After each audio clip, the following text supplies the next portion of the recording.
المؤمنين أنفسهم وأموالهم بأن لهم الجنة يقاتلون في سبيل الله فيقتلون ويقتلون وعدا عليه حقا في التوراة والإنجيل والقرآن ومن أوفى بعهده من الله فاستبشروا ببيعكم الذي بايعتم به وذلك هو الفوز العظيم. التائبون العابدون الحامدون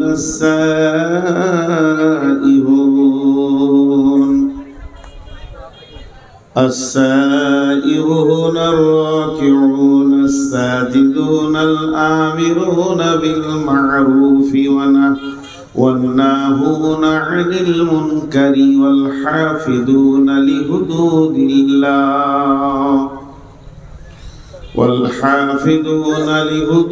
الله وبشر المؤمنين.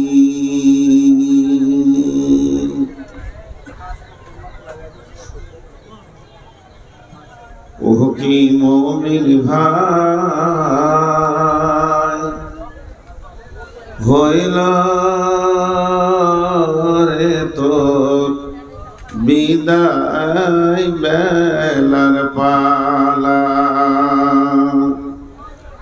ওহকি মুমিন ভাই হইল রে তোর বিদায় বেলার পালা। ডাকছে রে তোর খেওয়ার মাঝি ওমর মাঝি আমার নবী কামলিওয়ালা রে। চাপিস যদি নবীর নায়ে পার হবি তুই খুশি হয়ে। যাবিস যদি নবীর নায়ে পার হবি তুই খুশি হয়ে। ডুববে না রে তোর ভেলা। ডাকছে রে তোর খেওয়ার মাঝি ওমর মাঝি আমার নবী কামলিওয়ালা রে। ভোকাকে তুই খানা দে রে পিয়াসাকে পানি। এসব তুই বদলা পাবি রে যেদিন ভাঙবে ভবের মেলা। হকি মুমিন ভাই হকি মুমিন ভাই ডাকছে রে তোর খেওয়ার মাঝি নবী কামলিওয়ালা।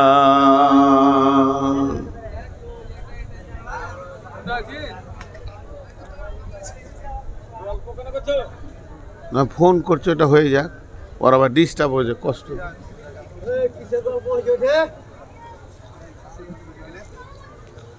শ্রদ্ধেয়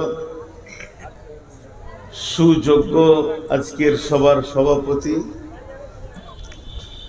উপস্থিত আলেম ওলামা বৃন্দ, সামনে আমার দিনদার ইমানদার মুমিন ভাই সকল এবং পর্দা থেকে সুন্নে ওলি মোমেনা মা ও বোনেরা, প্রশংসা গুণগান স্তব স্তুতি সবকিছু মহান আল্লাহ রব্বুল আলমিনের জন্যে। যে রব্বুল আলমিন আজকে কাওয়ামারি আয়োজক কমিটির কেন্দ্রিক আয়োজিত মাহফিলে আমাদেরকে এনে হাজির করেছেন, সেই জন্যে আমরা মহান মুনিবের দরবারে একবার শুকরিয়া করব, মহব্বতের সঙ্গে বলি আলহামদুলিল্লাহ। দরুদ ও সালাম বর্ষিত হোক আখিরি নবী মুহাম্মদুর রাসূলুল্লাহ সাল্লাল্লাহু আলাইহি সাল্লামের উপর। আল্লাহুম্মা আমিন, আল্লাহুম্মা সাল্লি আলাইহি, আল্লাহুম্মা বারিক আলাইহি। আমি আপনাদের সামনে মহাগ্রন্থ আল কোরআনের সূরা তওবা থেকে দুটি আয়াত তেলাওয়াত করেছি। আর এই দুটি আয়াতকে সামনে রেখে খুব স্বল্প সময়ে, বেশি রাত এবং আপনাদেরকে বিরক্ত না করে হালকা সময়ই ছেড়ে দেবো বলে নিয়ত করছি। যদি আমার মাবুদ আমাকে তৌফিক দেন তো আমার তৌফিক ইল্লা বিল্লাহি আলাইহি তাওয়াক্কালতু ওয়া ইলাইহি উনীব। শুধু একটা কথা জানবেন, মুমিন এই শব্দটার পেছনে রয়েছে পরাধীনতা। মুমিন আমরা কথার কথা বোঝানোর লেগে বলছি, ধরেলেন আমরা কিছু জানি না, বুঝি না দিন ইসলাম, আপনারাও বুঝেন না, আমিও বুঝি না, যে এখন নতুন করে আমরা ইসলাম কবুল করছি, এটা বোঝানোর জন্য বলছি। তো ইসলাম কবুল করতে গেলে জবান দিয়ে কি ভাষা বলতে হবে? আশহাদু আল্লা ইলাহা ইল্লাল্লাহু ওয়া আশহাদু আন্না মুহাম্মাদান আবদুহু ওয়া রাসূলুহু। এই সেকেন্ডে, এই মিনিটে আমরা কালেমা কবুল করলাম, মুসলমান হয়ে গেলাম, মুমিন হয়ে গেলাম। আমরা যে মুমিন মুসলমান হয়ে গেলাম, তো সঙ্গে সঙ্গে যখন আমি কালেমাটা পড়লাম, এই কালেমাকে যখন বিশ্বাস করলাম, তো সঙ্গে সঙ্গে আমার দুটো জিনিস আমার কাছ থেকে হাত ছাড়া হয়ে আরেক জায়গায় চলে গেল। সঙ্গে সঙ্গে এটা ভেবে কালেমা পড়তে হবে যে তোর কাছে এই দুটো জিনিস থাকবে না। যেমন একটা দোয়া আছে, কেউ যদি সকাল সন্ধ্যা পড়ে আল্লাহ তাবারাক ওয়া তাআলা তাকে জান্নাত দান করবেন। কেউ বলেন রাসূল সাল্লাল্লাহু আলাইহি ওয়াসাল্লাম তাকে হাতে ধরে জান্নাতে নিয়ে যাবেন। সেই দোয়াটা কি? রাদিতু বিল্লাহি রাব্বাও ওয়া বিল ইসলামি দীনান ওয়া বি মুহাম্মাদিন নাবিয়্যা ওয়া রাসূলা সাল্লাল্লাহু আলাইহি সাল্লাম। এর বাংলাতে বলি, রাজি তো মানে আমি রাজি আছি, সন্তুষ্ট আছি। বিয়েতে যেমন বলা হয় তুমি কবুল করলা, কবুল শব্দটা বলতে হবে জি কবুল করলাম, আমি গ্রহণ করলাম, মেয়েটাকে আমি কবুল করলাম। ঠিক এখানে বলতে হবে রাজি তো। রাজি তো মানে আমি রাজি আছি, সন্তুষ্ট আছি, আমার মনে তিল পরিমাণ কিন্তু নাই। কোনো রকম করলাম, মুখ দেখানি করলাম, মানুষের করলাম, চাপে করলাম, ওস্তাদের ভয়ে করলাম, আব্বা বললে তাই করলাম, এই কোনো কিন্তু নাই। একটা ছুঁচের ডগা মতো কোনো কিন্তু থাকবে না এই রাজি হওয়ার ব্যাপারে। একবারে দিল খোলাসা করে বলতে হবে আমি রাজি আছি আল্লাহকে রব বলে মেনে নিতে, আমি রাজি আছি দিন ইসলাম আমার দিন, আমার ইজিম, আমার মতবাদ, আমার চলা ফিরা উঠা বসা সব আইন আমি ইসলামকে মেনে নিব, এ ব্যাপারে আমি রাজি আছি। আর আমি রাজি আছি আমার জীবনের নবী, আমার জীবনের গাইড, আমার জীবনের নেতা, আমার আইডিয়াল, আমি যাকে লক্ষ্য করে পা বাড়াবো, একটার পর একটা পা বাড়াবো, সেই লোকটা হলো নবী মুহাম্মদ রাসূলুল্লাহ সাল্লাল্লাহু আলাইহি ওয়াসাল্লাম। এই তিনটে কথা যে প্রতিদিন সকাল সন্ধ্যা বলবে, বড় বড় আলিমরা বলছে আল্লাহ রসুল তার হাতটা ধরে জান্নাতে নিয়ে যাবেন। তাহলে আমি রাজি আছি দিন ইসলামকে দিন বলে মেনে নিতে। আর এখানে কি বললাম? আশহাদু আল্লা ইলাহা ইল্লাল্লাহ, আমি সাক্ষ্য দিচ্ছি নাই কোনো মাবুদ একমাত্র আল্লাহ। ও আশহাদু আন্না, আমি আরও সাক্ষ্য দিচ্ছি নিশ্চয় মুহাম্মাদান আবদুহু ওয়া রাসূলুহু, নবী মুহাম্মদ সাল্লাল্লাহু আলাইহি সাল্লাম আল্লাহর গোলাম এবং রসুল। দুটো জিনিস একই, প্রায় কাছাকাছি। কাওয়ামারি এলাকার লোক যে কজন আমার সামনে বসে আছেন আর প্রজেক্টের মাধ্যম দিয়ে যে কজন দেখছেন, আর 3টে মিনিট আপনাদের কাছে চেয়ে নিচ্ছি আমি ভূমিকায়, 3টে মিনিট, তারপর আমি আয়াতে চলে যাব, 5 মিনিট আমি করব না। তা আমি এই বিষয়গুলোতে সন্তুষ্ট আছি, আমার হৃদয়ে কোনো কিন্তু নাই। তো যখনই তুমি কালেমা পড়লে তোমার কাছে দুটো জিনিস একদম থাকলো না, চলে গেল আরেকজনের হাতে। সেই দুটো জিনিস কি? একটা হলো জান, একটা হলো মাল। একটা হলো জান আর একটা হলো মাল। আমার জান আমার নয়, সে অন্য জাতিরও নয়, তবে সে ভাববে কি ভাববে না তার ব্যাপার। আজরাইল যখন আল্লাহ পাঠাবে তখন ওকেও যেতে হবে। হিন্দু হোক, মুসলিম হোক, জৈন হোক, খ্রিস্টান হোক, বৌদ্ধ হোক, মাজুসি হোক, অগ্নি পূজক হোক, মূর্তি পূজক হোক, মাজার পূজারী হোক, পৃথিবীর যে কোনো প্রাণী হোক না কেন, আল্লাহ তাকে ডাকলে যেতে হবে। কিন্তু আমি মুমিনের কথা পার্টিকুলার বলছি, তার ব্রেনে ভরে নিতে হবে আমার জান আমার নয়, আমার মাল আমার নয়। আমি কালেমা পড়েছি মানে বিক্রি হয়ে গেল। সূরা গাসিয়ার শেষ আয়াতে আছে ইন্না ইলাইনা ইয়াবাহুম সুম্মা ইন্না আলাইনা হিসাবাহুম। আমি এতক্ষণ শুরুটা বলছিলাম, এবার শেষটা বলে দিচ্ছি। মরার পর হাসরের মাঠে আল্লাহর কাছে যেতেই হবে এবং হিসাব দিতেই হবে। সেই হিসাবগুলো কি? জান আর মাল। যত হিসাব আছে তার টোটাল এক জায়গায় গিয়ে দাঁড়াবে জান আর মাল। আল্লাহ বলবে তোকে 70 বছর দিয়েছিলাম, প্রতিটি বছরে 12টা মাস ছিল, প্রতিটি মাসে 30টা দিন ছিল, প্রত্যেকটা দিনে 24টা ঘন্টা ছিল, প্রত্যেকটা ঘন্টায় 60টা মিনিট ছিল, প্রত্যেকটা মিনিটে 60টা সেকেন্ড ছিল। তুই গোটা জিন্দেগিটা কোথা ক্ষয় করেছিস বল? যৌবনকাল, বৃদ্ধকাল, শিশুকাল, শিশু, শৈশব, কৈশব, যৌবন, বার্ধক্য, মত পর্যন্ত তোর জিন্দেগিটা কোথা তুই ক্ষয় করেছিস? কোন জায়গায়? যদি আল্লাহ ক্যানে শব্দ ব্যবহার করে দেয় তো 10 চাকা 18 চাকা ট্রাক যেমন নদীতে ফেসে গেলে উঠতে পারে না, ওকে জিসিবি দিয়ে তোলা যায়, এটা সম্ভব। কিন্তু ওর চাকা এমন ফাঁসবে ওকে আর পার করার ক্ষমতা হবে না তার। বিশ্বনবীর একটা হাদিস আপনাদেরকে শোনাই। ক্যানে ক্যানে কেন? লিমাজা কেন একটা শব্দ আছে। আজকে জালসায় যদি আমি নাচতাম তো এই কমিটির লোক প্রথম ফোন করতো, আপনি এলেন না কেন? আপনি এলেন না কেন? আমি প্রচার করলাম। এবার আমি হলাম মানুষ বেঈমান, ইমান নাই, দিলাম উল্টা পাল্টি করে কথা বলে, আমার অমুক মরে গেছিল, তসুক মরে গেছিল, অমুকের অ্যাক্সিডেন্ট হয়েছে, আমি হসপিটালে আছি, আমার ভাই অ্যাক্সিডেন্ট করেছে, ভাতিজা অ্যাক্সিডেন্ট করেছে, কলকাতার পিজিতে আছি, উল্টা পাল্টি করে বুঝিয়ে দিতে পারবো। তো মানে পৃথিবীতে কোনো ডাক্তার, কোনো মাস্টার, কোনো ইঞ্জিনিয়ার, কোনো প্রফেসর, কোনো উকিল, কোনো হাকিম, কোনো ব্যারিস্টার, কোনো অ্যাডভোকেট, মৌলানা, মুফতি, মুহাদ্দিস, সাধারণ চাষি, কৃষক, ছুতর, মেতর, পৃথিবীতে যত রকম মানুষ আছে, যদি কেন বলে ওই কেনটাকে সত্য মিথ্যা উল্টা পাল্টি ঝোঁটা ফোঁটা দিয়ে টপকে দেওয়া সম্ভব। কিন্তু আল্লাহ যদি কেন বলে টপকানো সম্ভব নয়। ও সব খবর জানে। তুই কেন আসিস নি মসজিদে জোহরের নামাজে আর আজান শুনে, ওটা ও জানে, জেনে কেন বলবে।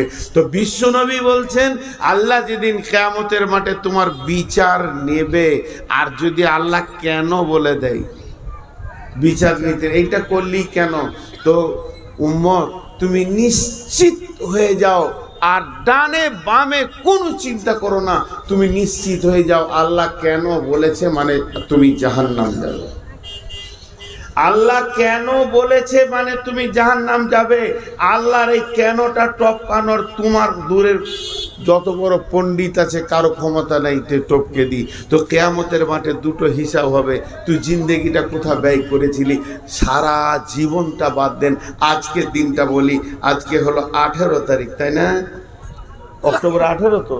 18 তারিখ সকালে কোথা ছিলি, বিকালে কোথা ছিলি বলতে বলতে আল্লাহ হট করে বল দিলে মাগরিবের নামাজ পড়ে কি করছিলি? বলে কাওয়ামারি জালসাতে গিয়েছিলাম। জালসায় যে কি করলি? একবারে বক্তার সামনে বসে মন দিয়ে শুনছিলাম। তারপরে কি করলি? জালসা শেষ হলো তো উঠে ঘর এলাম। তারপরে কি করলি? মনে মনে অনেক নিয়ত করলাম যে এবার আমাকে আমল করতে হবে, যা করেছি রে মন এখন আর একটা লোক বলছে তুই কি করছিলি? জালসায় গিয়েছিলাম। জালসায় গিয়ে কি করছিলি? জিলাপির দোকানে ছিলাম। আল্লাহ যদি বলে কেন, বাস হয়ে গেল, ওর জিলাপি খাওয়া হলো, ফেঁসে গেল। এই কেন শব্দটা আল্লাহর মুখ থেকে যেন বের না হয়। তেমনি মালের ব্যাপারে আমি সারা জীবনে কত ইনকাম করেছি আমি জানি না, আমার আল্লাহ জানে। আপনি কত করেছেন আপনি জানেন না, আপনার আল্লাহ জানে। দেখেলেন না? তা আল্লাহ বলবে বল কোথা কোথা ব্যয় করেছিস। এই ব্যয় করতে করতে করতে মাদ্রাসায় দিয়েছি, মসজিদে দিয়েছি, ছেলের পেছনে করেছি, মেয়ের পেছনে পড়েছি, আব্বার ওষুধ এনেছি, মায়ের চিকিৎসা করেছি, দাদা দাদি ছিল তাদের পেছনে খরচা করেছি, রাস্তায় ফকিরদেরকে দিয়েছি, বিধবাকে দিয়েছি, এতিমকে দিয়েছি, আবারকে দিয়েছি, একে দিয়েছি, গ্রামে মসজিদে ছাড়ডালাই হয়েছিল ওখানে দিয়েছি। বলতে বলতে থাকেন আর আল্লাহ শুনতে থাকবে। দিয়ে বলবে যে হরিশ্চন্দ্রপুরে কালী পূজা হয়েছিল, রাস্তায় গেড়েছে, 10 টাকা দিয়েছে। আল্লাহ বলবে কেন?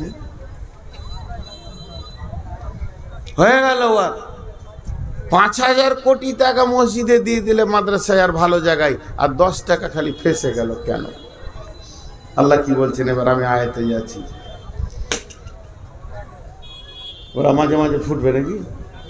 তাহলে তোমাকে পানি খেতে হবে, জবার ফুটবে, গান শুকিয়ে যাচ্ছে। কাউ আমারই মনে হয় 3 বার আসা হয়ে গেল। কাউ আমারই 3 বার আসা হলো, কিন্তু একটা কাউকে মরতে দেখিনি। এরা বলছে কাউ আমারই, কিন্তু একটা কাউকে মারেনি। ইঁদুর মারতে পারে না, আবার কাউ মারবে। তো আল্লাহ কি বলছেন? বিসমিল্লাহির রহমানির রহিম। ইন্নাল্লাহা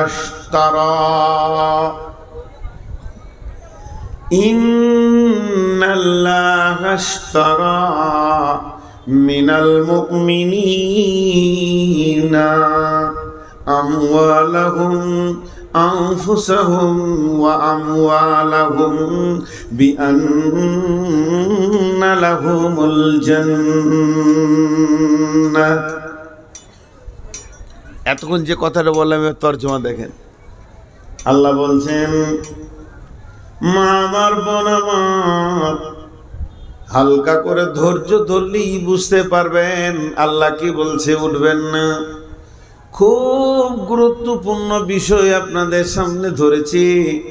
আল্লাহ তাবারাক ওয়া তাআলা বলছে, মুমিন রে, ইন্নাল্লাহা আশতারা, নিশ্চয় আল্লাহ কিনে নিয়েছেন, আল্লাহ ক্রয় করে নিয়েছেন, আল্লাহর অধীনস্থে চলে গেছে।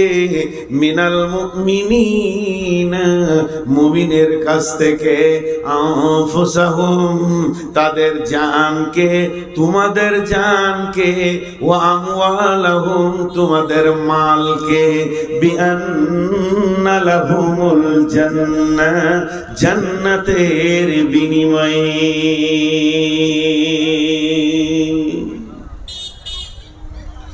মুমিনের জান আর মালকে আল্লাহ কিনেছেন জান্নাতের বিনিময়। এটা বিনিময় বলে, কোবালা নয়, ক্যাশ দিয়ে কেনা নয়। এই জায়গাটা আপনি টাকা দিয়ে কিনেছেন, আলাদা কথা, আর বিনিময় কিনা হয়। এই ঘরটা যার, জায়গাটা আপনার।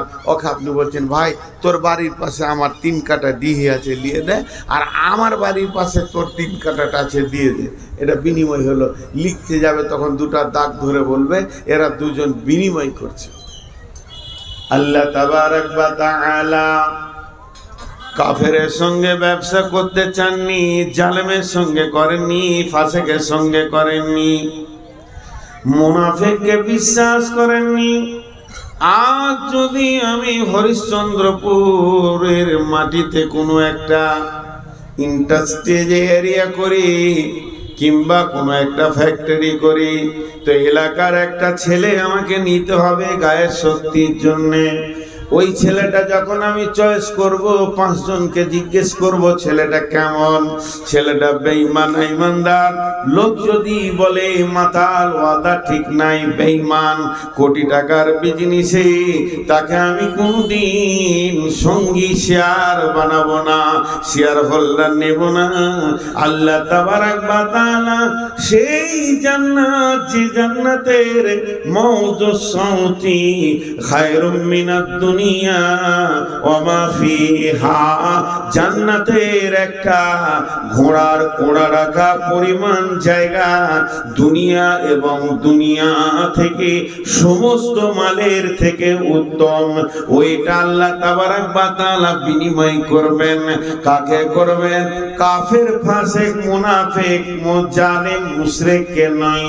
আল্লাহ বলতে যে মুমিন হবে, আমার নজরে যার ঈমান থাকবে, তার সঙ্গে আমার বিনিময় বিজনেস চলবে। আমি তাকে জান্নাত দেব এবং তার জান আর মাল আমি গ্রহণ করব।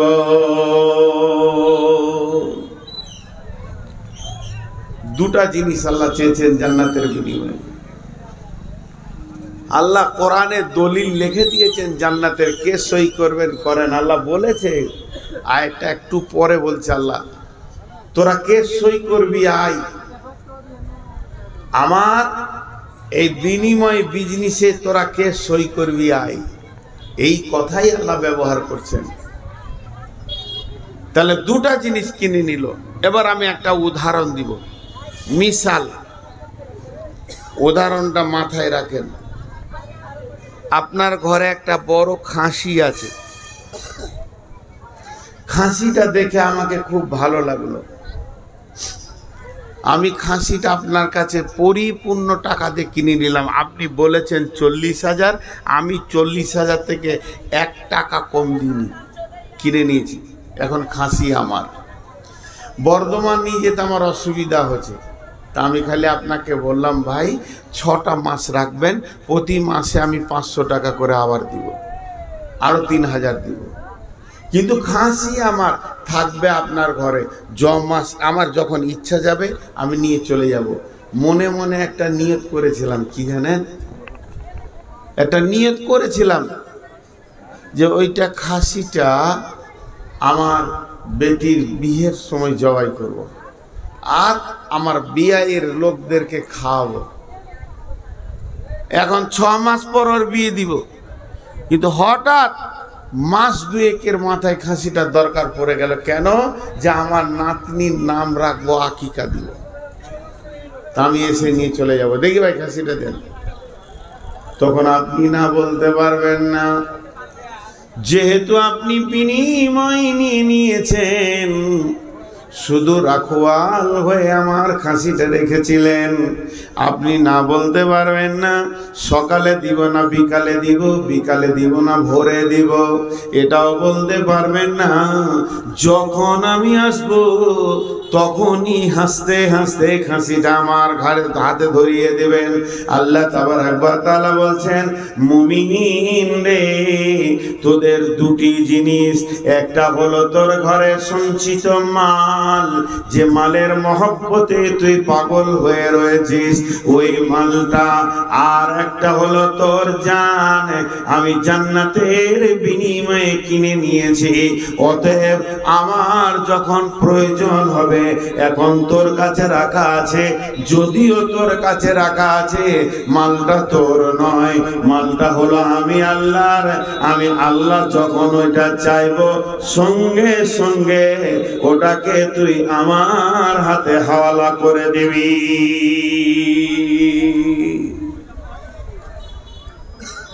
এবার একটা কথা বলবো কিছুক্ষণ, খুব ধ্যান দিতে হবে এখানটা। আমার জানমাল বিক্রি হয়ে গেছে। আপনাদের উত্তরবঙ্গে এই রোগটা খুব বেশি আছে, দক্ষিণবঙ্গে আছে, আমাদের বর্ধমান, মেদিনীপুর, বাঁকুড়ার দিকে আছে, কিন্তু কম তুলনামূলক। আপনাদের এই এলাকায় বেশি, মালদা, মুর্শিদাবাদ, দিনাজপুরে খুব বেশি এই রোগটা। সেটা কি? আমি আমাকে দিয়ে বোঝাচ্ছি। যখন আমার আব্বা আমাকে ফ্যামিলি থেকে সুন্দর করে বিয়ে দিয়ে বউ দিয়ে আলাদা করে দিল, পৃথক করে দিল, তখন আমার মাল হচ্ছে আব্বার দেওয়া 5 বিঘে জমি আর সামান্য মাল নিয়ে আমি পৃথক হলাম। তারপরে আমি ইনকাম শুরু করলাম, মসজিদে থাকি, মাদ্রাসায় থাকি, ইমামতি করি, মুদারিসি করি, বক্তব্য রাখি, রাখতে রাখতে রাখতে রাখতে আমার এখন বয়স হয়ে গেল 54। আমি এই 54 বছর বয়সে দেখছি এখন আমি 10 বিঘে জমির মালিক, আর আমার আছে ক্যাশ 20-50 লাখ টাকা, এতগুলোর মালিক। এবার করেছি কি, আমি এই মালটাকে আমি মনে মনে ভাবছি, আল্লাহ আমাকে পুত্র সন্তান দেননি, আমার মেয়ে আছে, তাহলে আমি যদি মরে যাই তাহলে ভাতিজারা ভাগী হবে। মেয়ের নামে 10 বিঘে লিখে দিলাম, 8 বিঘে লিখে দিলাম, আর টাকাগুলো বেঁকে দিয়ে দিলাম। আমার সম্পদ, আমার মালকে একজনকে ফাঁকি মেরে একজনকে দিয়ে দিলাম। আবার 3টে বেটা, ডিহি বাড়ি বাগান রোডের ধারে যে জায়গাগুলো আছে, বেটা 3 জনকে লিখে দিলাম। 2 জন মেয়ের আমি বিয়ে দিয়ে দিয়েছি বহুত দূরে, একজনের শামসি, একজনের গাজল। তাদের কপালে ভালো কিছু জুটলো না, ওই দূর মাঠে জলা জায়গা মাখনা হওয়ার মতো পানি ডুবে থাকে, ওই রকম 2 বিঘে রেখে দিয়েছি। এবার হজে যাওয়ার নিয়ত করেছি, বেটি দুটার হাতে দলে বললাম, বেটি রে, তোমাদের জমি এই জায়গাগুলো, ডিহি বাড়ি যা আছে, পুকুর বাগান তোমার ভাইদেরকে লিখে দিয়েছি। আল্লাহ বলবে কেন? কেনে? কোরআনের একটা অনুশীলন আছে, একটা চ্যাপ্টার আছে, একটা অধ্যায় আছে, একটা বক্তব্য আছে আল্লাহর, যে আমি নূর মোহাম্মদ মরলে আমার মাল কে কতটা পাবে। খুব বোঝার চেষ্টা করেন, আমার মাল কে কতটা পাবে এটা আল্লাহ বলেছে। বুঝতে না পারলে কিছু করার নাই। আমি আল্লাহকে বলছি, আল্লাহ তুমি ভালো বুঝো না, তোমার বুঝার ক্ষমতা কম, তোমার ওই কোরআনের হিসাবটা আমি লিব না, আমার মাথায় যেটা আছে ওটা করব, আমার মাথায় যেটা আছে ওইটা করব। বেটিরাকে দেব না, বেটাকে দিয়ে দিব ডিহিবাড়ি জমি জায়গা, একবারে যত পারবো বেটাকে দিয়ে দিব, একজনকে ফাঁকি মেরে একজনকে লিখব। আল্লাহ বলছে, মালটা তোর ছিল, তোকে আমি রাখোয়াল রেখেছিলাম, যতদিন খাবি খা, ব্যবহার করবি কর, হাত পা ছেড়ে আমার কাছে চলে আয়, যেখানকার মাল ওখানে ফেলে দে, আমার কোরআন হাজির হবে, তুই মরে কবরে ঢুকবি আর আমার কোরআন ওখানে পৌঁছিয়ে বলবে, আয় রে নূর মোহাম্মদ মরেছে, কে কে মাল নিবি আয়, তাদের নাম ধরে ডেকে মাল দিয়ে দেবে।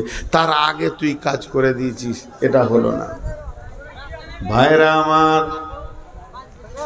কার্বন কাগজ, একটা কাগজ পাওয়া যায় যেটা কার্বন দিয়ে থাকে, কালো কিংবা নীল। সাদা কাগজের উপরে যদি কার্বন কাগজ দেওয়া হয়, তার উপরে যদি আর একটা সাদা কাগজ দেওয়া হয়, কার্বন পেপার আপনি যেগুলো লিখবেন নিচের পেপারে ওগুলো উঠে যাবে।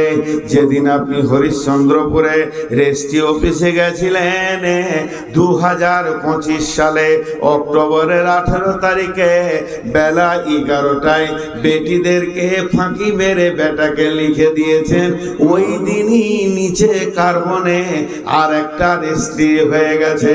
আল্লাহ নবী বলছেন, বিসমিল্লাহির রহমানির রহমানির রহিম মান কাদা মিরাসা ওয়ারিসিহি কাদা আল্লাহু মিরাসাহু ফিল জান্নাতি ইয়াউমাল কিয়ামা। যে লোকটা ওয়ারিসের মালকে ফাঁকি দিয়ে বেটির মাল ফাঁকি দিল, দে আর একজনকে লিখে দিল, একে দিল না, তাহলে ওর কি হলো?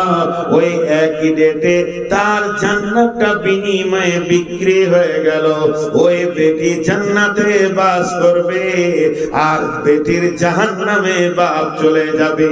অতএব শুনেলেন, আল্লাহ বলছে মাল তোর নয়, হিসাব করার দায়িত্ব আমি আল্লাহ তোকে দিইনি। মাল তোর নয়, তুই কি করবি? তোর যতটা দরকার আছে খা,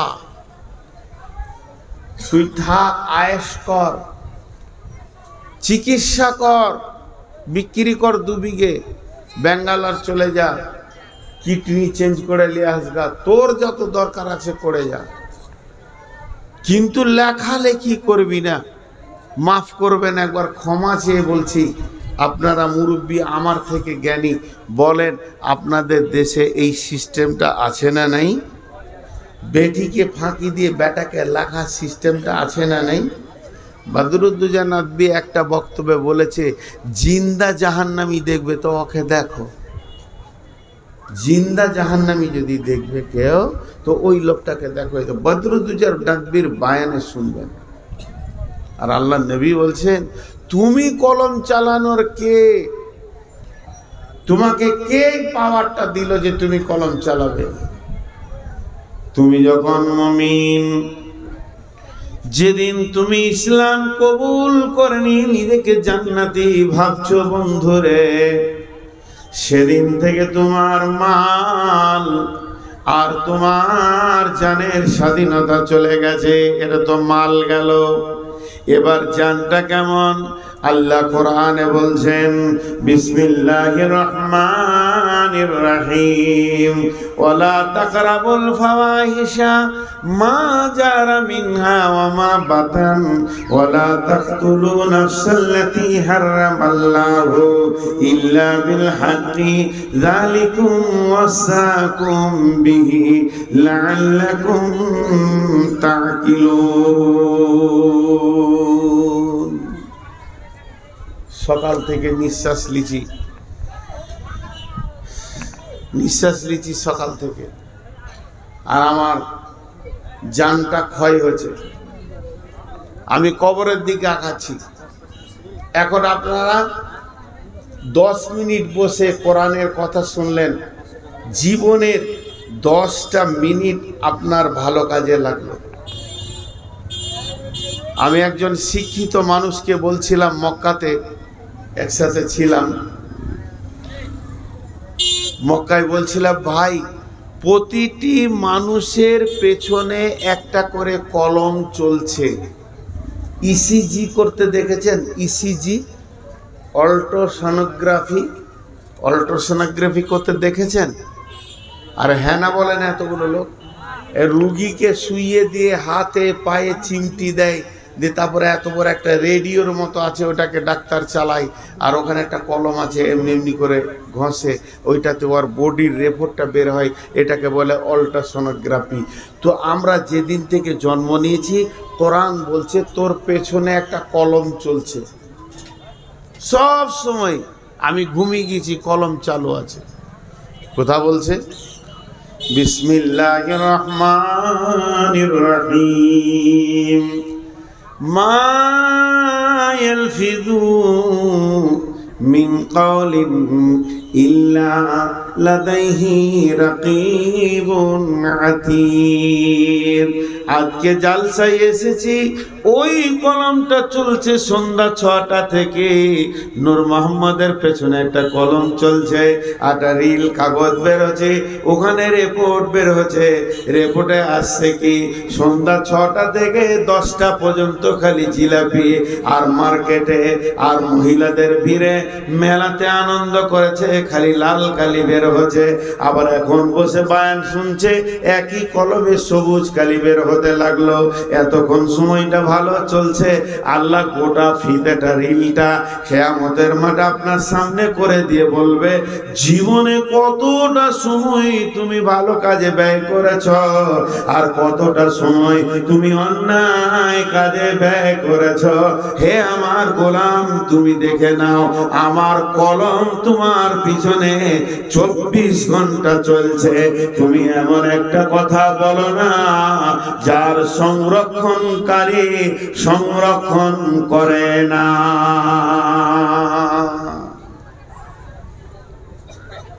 এবার আল্লাহ বলছেন, জান আমার, এই যে ধিক ধিক ধিক ধিক ধিক ধিক ধিক ধিক সব চলছে, হৃৎপিণ্ড চলছে, আমার জীবিত আছি তা মনে করছি জানটা আমার। কিন্তু হরিশ্চন্দ্রপুর গেছি বেড়াতে, মন গেছে চায়ের দোকানে একবার বসি, চা খাই। অনেকক্ষণ তো হাট বাজার করলাম, তো একটু চা খাই। চা খেলাম, আল্লাহ কিছু বলছে না। তারপরে মনটা বলছে চা তো খেলিছ, তোর চানা মুড়ি খাই, খেলিলাম, আল্লাহ কিছু বলছে না। তা কাপড়ের দোকানে যে একটা গামছা গলা কিনি, মার্কেটে সব করছি, করতে করতে করতে করতে মন বলছে মূর্তিটা বিরাট বড়, সুন্দর করে সাজিয়েছে, পরশু পূজা হবে, একবার দাঁড়িয়ে কিছুক্ষণ দেখি। আল্লাহ কোরআনে বলেছেন, ওয়ালা তাকরাবুল ফাওয়াহিশা মা জাহারা মিনহা ওয়া মা বাতান। হে মুমিনের দল, হে আমার গোলামের দল, তোমার জানটা তিলে তিলে তিলে তিলে সেকেন্ডে ব্যয় হচ্ছে, এই পৃথিবীতে ব্যয় হচ্ছে, ব্যয় হবে ঠিক আছে, কিন্তু আমি যেখানে মানা করেছি ওই জায়গায় তুমি কোনোদিন দাঁড়াবে না। যেখানে প্রকাশ্য কাবিরা গুনাহ হয়, যেখানে মূর্তি পূজা হয়, যেখানে আপনার মাজারের পূজা হয়, যেখানে দেবদেবীর পূজা হয়, যেখানে মদের আড্ডা হয়, তাসের আড্ডা হয়, জুয়ার আড্ডা হয়, যেখানে জিনা ব্যভিচার চলে, সুদের কারবার চলে, যেখানে আপনার কিনা লুচ্চামি চলে, সমস্তকে এক ভাষায় আল্লাহ বলেছেন, হে আমার মুমিনের দল, তোমার জীবনের একটা সেকেন্ড তো দূরের কথা, 1 সেকেন্ডের 100 ভাগের 1 ভাগ ওই জায়গাগুলোতে তুমি দাঁড়াবে না। ওয়ালা তাকরাবুল ফাওয়াহিশা, ফাহিশা কাজের কাছে তুমি যাবে না, ওখানে পৌঁছাবে না, ওই জায়গায় নোংরামি চলছে, তোমাকে আমি দাঁড়াতে মানা করেছি। ওই জানটা আমার, আমি চালিয়ে রেখেছি বলে চলছে, আমি চাপ মেরে ধরে নিলে এক্ষুনি তুমি দুনিয়া ছেড়ে দেবে, তার মানে তুমি চলনি, আমি চালাচ্ছি, তোমার পেছনে একটা চালক আমি আল্লাহ রয়েছি। হে মুমিনের দল, তোমরা যারা নিজেকে মুমিন মনে করছো, এই জায়গাগুলোতে দাঁড়াবে না।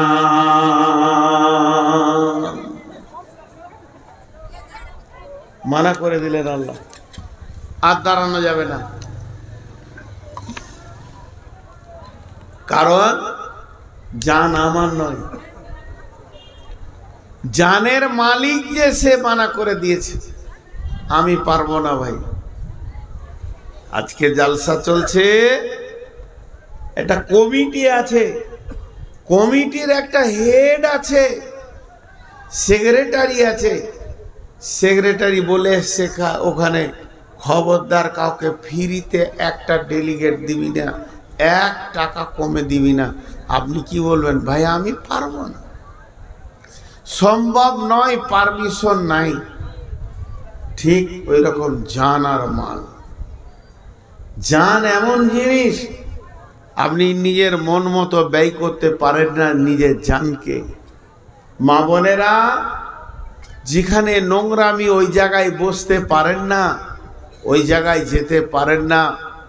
হে আমার সন্তানের দল, যে জায়গায় আমাকে আল্লাহ মানা করেছে ওই জায়গায় আমি যেতে পারবো না। তারপর আল্লাহ কি বলছেন? ইউকাতিলুনা ফি সাবিলিল্লাহি فيقتلون ويقتلون وعدا عليه حقا في التوراة والإنجيل والقرآن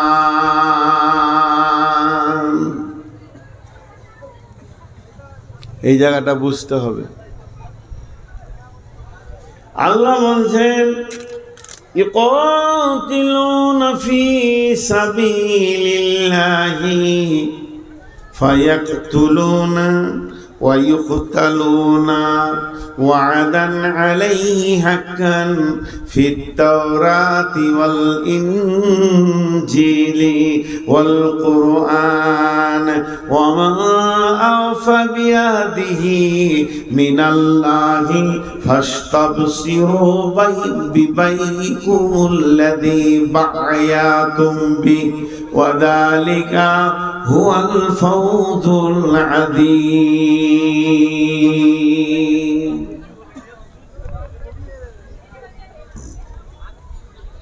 ছোট্ট একটা উদাহরণ দিচ্ছি মোটর বাইক দেখেছেন মোটর সাইকেল যে কোনো গাড়ি মোটর সাইকেল হোক চার চাকা হোক ট্রাক হোক বাস হোক ও ড্রাইভারের সঙ্গে কথা বলে গাড়ি আমার কথা বুঝতে পেরেছেন গাড়ি ড্রাইভারের সাথে কথা বলে যারা গাড়ি চালাতে জানেন এরা বুঝবে যারা গাড়ি চালাতে জানে না ও বুঝবে না গাড়িতে আপনি চেপেছেন স্টার্ট করেছেন গাড়ি যখন চলতে শুরু করবে তো ড্রাইভারের সাথে কথা বলবে রাস্তা দেখে ড্রাইভারকে বলবে ফার্স্ট গিয়ারে দে সেকেন্ড গিয়ারে দে এবার টপে দে রাস্তা ভালো আবার যখন দেখবে যে বাম্পার আসছে কোনো রাস্তাঘাটে ছেলে পিলে গরু ছাগল আছে গাড়ি বলবে ব্রেক কর টিপে ধর থামা আবার দ্বিতীয় গিয়ার দে এবার তিনবার দে টপে দে তো যতক্ষণ গাড়ি চলে ড্রাইভারের সাথে গাড়ির একটা অ্যাডজাস্টিভ কথা হতে থাকে বুঝতে পেরেছেন বাস চালালেও দেখবেন ড্রাইভার তখনই first gear second gear third gear করতেই আছে আর বাস চলছে তার কারণ রাস্তা এবং রাস্তার পজিশন আর গাড়ি আর ড্রাইভার তিনটে মিলিয়ে চলে ওকে চিঠি দিতে হয় না চিঠি দিতে হয় না কাউকে বলতে হয় না এখন সেকেন্ড গিয়ার দে কাউকে মাইকিং করতে হয় না কোম্পানির তরফ থেকে খবর আসে না পাকা ড্রাইভার রাস্তা দেখলে বুঝে নেই যে রাস্তা কি বলছে আমার গাড়ির গিয়ার কত নম্বর দিতে হবে আমি কথাটা বললাম এটা বুঝতে পেরেছেন আমি কথাটা জীবিতদেরকে বললাম না মৃত্যুদেরকে একটা তো উত্তর চেয়েছি ভাই যারা ড্রাইভার তারা বুঝতে পেরেছেন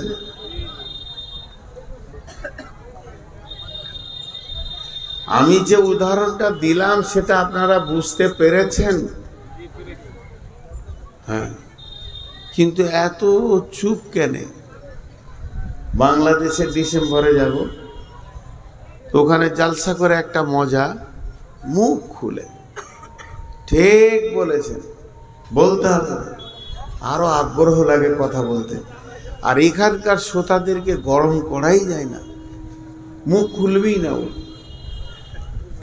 তো এইটা একটা উদাহরণ দিলাম আর একটা উদাহরণ দিচ্ছি এটা খারাপ মনে করে নিয়েন না মুখ দিয়ে মানুষ কথা বলে কিন্তু মুখটাকে যদি বন্ধ করে দেওয়া হয় চোখেও কথা হয় চোখে কথা বলে কারা প্রেমিক প্রেমিকারা इस जन्य एकजन दार्शनिक बोलेছেন फाहिशा शुरू होती है आँख से और खत्म होती है शर्मगाह से प्रकृत प्रेमिक यदि হয় तो দুজন তাকালে অনেক কথা হয়ে যায় এ ভাষা পৃথিবীতে আসে নাই কোনো সাহিত্য নাই বই নাই পড়া যায় না খালি যারা প্রেমিক প্রেমিকা হয় চোখে চোখে দেখলে তাদের অনেক কথা হয়ে যায় দুটো উদাহরণ দিলাম 3 নম্বরটা বুঝেলেন, বাচ্চা ছেলে 1 বছর 1.5 বছরের ছেলে কোন ভাষায় কথা বলে? 1 বছর 1.5 বছরের ছেলে কোন ভাষায় কথা বলে? তো পৃথিবীর কেউ না বুঝলে ওর মা বুঝে আমার ছেলে এখন কি বলছে। এর নাম মহব্বত, এই ভাষাটার নাম মহব্বত। এবার চলেন, উদাহরণ অনেক দিয়ে দিলাম। আজকে 2025 সালে কাওয়ামারি কেন এই পৃথিবীর মুসলমানদেরকে বক্তা এনে মাইক দিয়ে গরম করতে হচ্ছে? তোমাদেরকে টাকা লাগবে, এখানে টাকা দিতে হবে, টাকা দিলে এই জিনিসে এই কাজ হবে। কিন্তু সাহাবা রাদিয়াল্লাহু আজমাইনদের জীবনটা কেমন ছিল? তারা এই আয়াতের তাফসীর কেমন বুঝেছিল? তারা নিজের মাল এবং জান কখন দিতে হবে পরিস্থিতি দেখে তারা বুঝে নিত। তাদেরকে এলানের প্রয়োজন হতো না জান কখন দিতে হবে। আল্লাহ এখন আমার জানটা চাইছে না আমার মালটা চাইছে, সাহাবীদের বুঝতে অসুবিধা হতো না। ওদের যুদ্ধে বিশ্ব নবী মদিনা প্রাম্বে, মদিনার প্রাতদেশে মসজিদে নববী থেকে মাত্র 3 কিলোমিটার দূরে উহুদের স্পট, যেখানে উহুদের যুদ্ধ হয়েছে, ওখানে একটা পাহাড় আছে। ওই পাহাড়টার নাম হলো উহুদ। ওই পাহাড়ের নামের কারণে যুদ্ধটার নাম হয়েছে উহুদের যুদ্ধ। এই যুদ্ধে বিশ্ব নবী লোহার বর্মা পরেছিল, গোটা বডিতে লোহার চাদর পরেছিলেন, মাথায় লোহার চাদর পরেছিলেন। আর বিশ্ব নবীর বডিটা স্বাভাবিকের থেকে একটু ভারী হয়ে গেছে।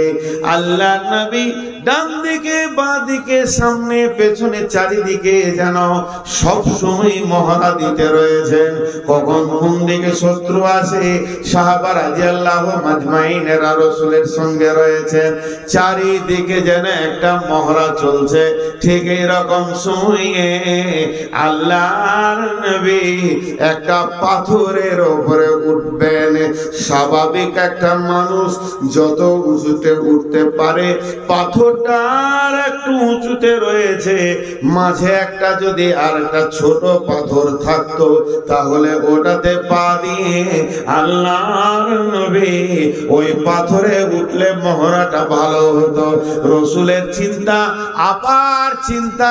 হযরতে তালহা রাদিয়াল্লাহু তাআলা আনহু দেখলেন আল্লাহর নবী এই পাথরটা উঠতে চাইছে কিন্তু ঠিক জুতে আসছে না। তালহা রাদিয়াল্লাহু আনহু কি করলেন? দৌড়ে গিয়ে পাথরের নিচে শুয়ে গেলেন আর বললেন, ইয়া রাসূলুল্লাহ, আপনি আমার বুকে পা দিয়ে উঠে যান। তালহা বুঝে নিলেন এখন আমার বডিটা আমার আল্লাহ চাইছে। বিশ্ব নবী তালহার বুকে পা রাখলেন আর ওই পাথরে উঠে দাঁড়ালেন, পা রাখলেন আর বললেন, তালহা রে, তুমি যে কাজ আজ করেছো, তুমি নিজের জন্য জান্নাতকে অজিব করেছো। বলেন, কে বলেছিল তালহাকে? 3টে বক্তা নিয়ে এসে বায়ান করে বলবে, তালহা রসুলের পায়ের নিচে সুদগা, রসুল উঠবে ওখানে। বুঝে নিয়েছিল এখন আমার বডিটা চাইছে। শুধু তাই নয়, বেঈমান কাফের মুশরিকরা রসুলকে লক্ষ্য করে তীর রেডি করেছেন। জিহাদের ময়দানে সাহাবীরা চারিদিকে ব্যস্ত। তালহা দেখছেন এরা যেভাবে তীরকে রেডি করেছে, বিশ্ব নবীকে তীরের ধনুতে, তীরের ফলাতে যার যার করে ফেলবে। হযরতে তালহা আল্লাহর নবীকে উহুদের প্রান্তে একটা গর্তে ঢুকিয়ে দিয়ে মুখে দাঁড়িয়ে গেলেন। শুধু দাঁড়ালেন না, নিজের বুকে 180টা তীরকে খেলেন। সেই তীর খেয়ে রক্তে রঞ্জিত হয়ে পড়ে গেলেন।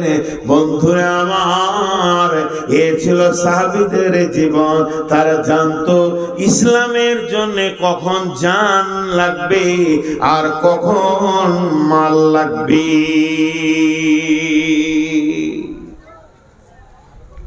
আল্লাহ আমার জানটা কখন চাইছে আর মালটা কখন চাইছে তারা জানতো। তারা প্রেমিক ছিল, প্রেমিক ছিল। তাদের চোখের ইশারা এমন হতো, প্রেমিকের মতো ঝাঁপিয়ে পড়তো। ভাইরা আমার, শুধু এইটা নয়, আল্লাহ নবী মসজিদে নববীতে সাহাবীদেরকে বললেন বসে যাও। তবুকের অভিযান।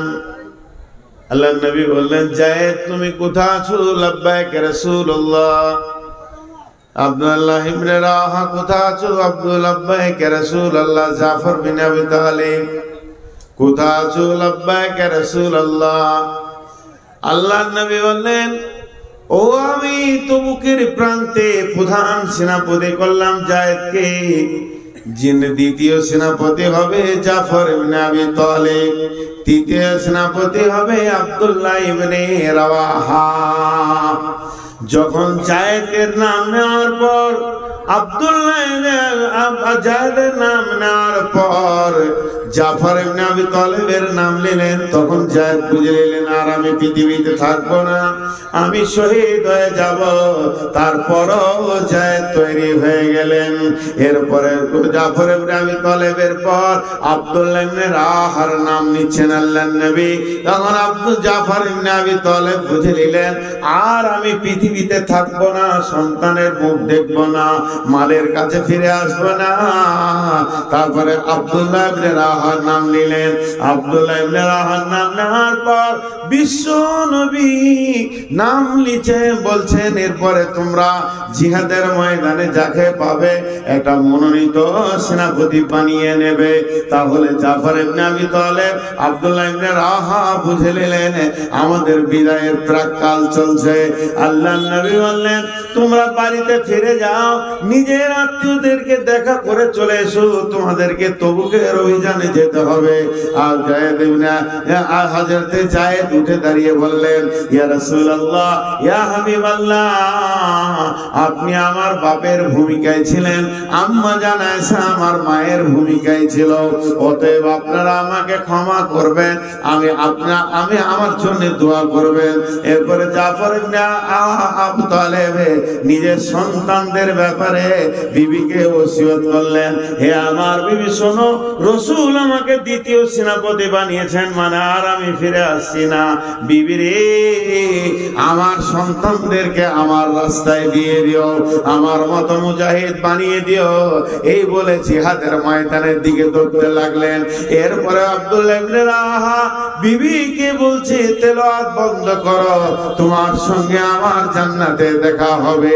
তবে শুনে নাও হে আমার বিবি, আমাকে রাসূল মুতার প্রান্তে তৃতীয় সেনাপতি বানিয়েছেন, আমি এখন আল্লাহর রাস্তায় চলে যাচ্ছি, আমি শহীদ হয়ে যাব, তোমার সঙ্গে আমার জান্নাতে দেখা হবে। এই বলে বেরিয়ে গেলেন। তিনটে শহীদ হয়ে মুতার প্রান্তে তারা দুনিয়া থেকে চলে গেলেন। তারা জানতেন ইন্নাল্লাহ আশতারা মিনাল মুমিনিনা, আমরা মুমিন, আমরা আল্লাহকে জান দিয়ে দিয়েছি। ইকাতিলুনা ফি সাবিলিল্লাহ, আল্লাহর রাস্তায় নিজেদেরকে জান দিতে হবে। আয়াকতুলুনা ওয়া ইকতালুনা, হয় আমরা কতল হয়ে যাব, না হয় কতল করব। আল্লাহর রাস্তায় দাঁড়িয়ে হয় তুমি কতল হয়ে যাও, না হয় তুমি বিপক্ষকে কতল করে দাও। ওয়া ইকতালুনা ফি সাবিলিল্লাহ, আল্লাহর রাস্তায়। তারা জানতো কখন জান দিতে হবে, তাদের এটা জানা ছিল, জানা নাই আপনার আর আমার। ভাইরা আমার,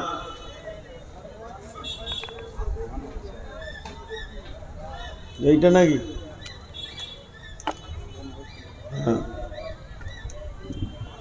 জান মাল এমন একটা জিনিস আমাদের বিক্রি হয়ে আছে। হযরতে যায়েদ রাদিয়াল্লাহু তাআলা না শহীদ হয়ে গেলেন, পতাকা নিলেন জাফর ইবনে আবি তালেব। জাফরের ডান হাত কেটেছে, বাঁ হাতে করে ধরেছে, বাঁ হাত কেটেছে, দুই পায়ে করে জড়িয়ে ধরেছে, পা কেটে দিয়েছে, দাঁতে করে ইসলামের পতাকাকে ধরে আছে। তারা জানতো যে আমাকে কেন বানানো হয়েছে।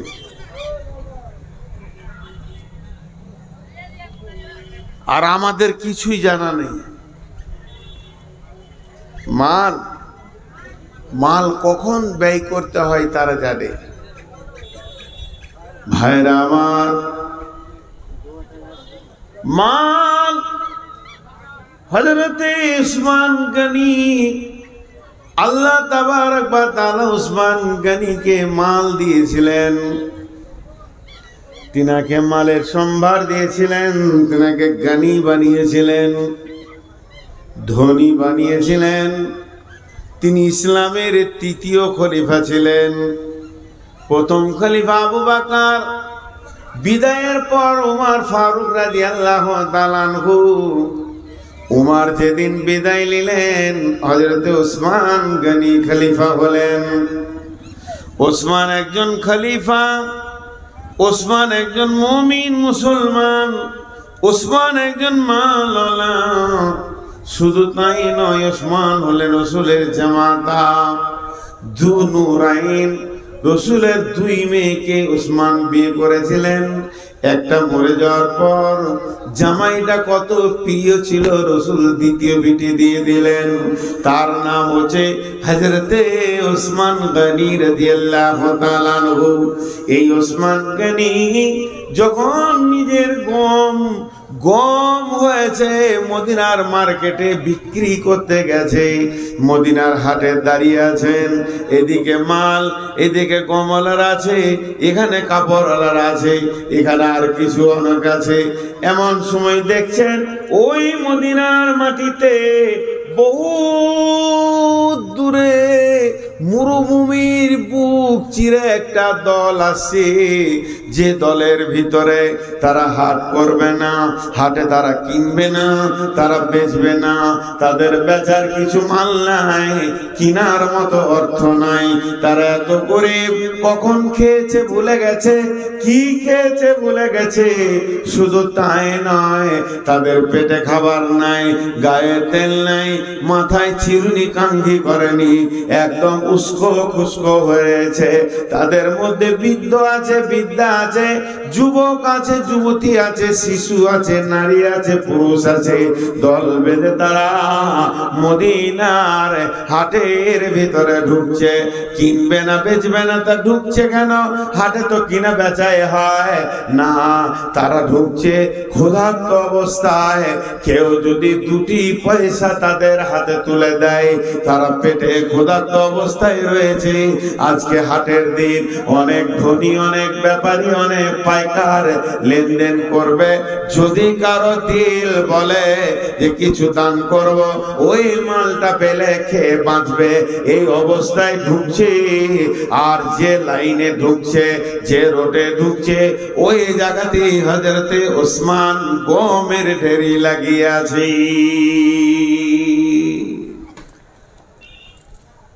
আপনার আমার মালে ভেজাল থাকতে পারে, ওসমানের মালে ভেজাল থাকবে এটা বিশ্বাস করা যায়? পরিষ্কার পরিচ্ছন্ন গম।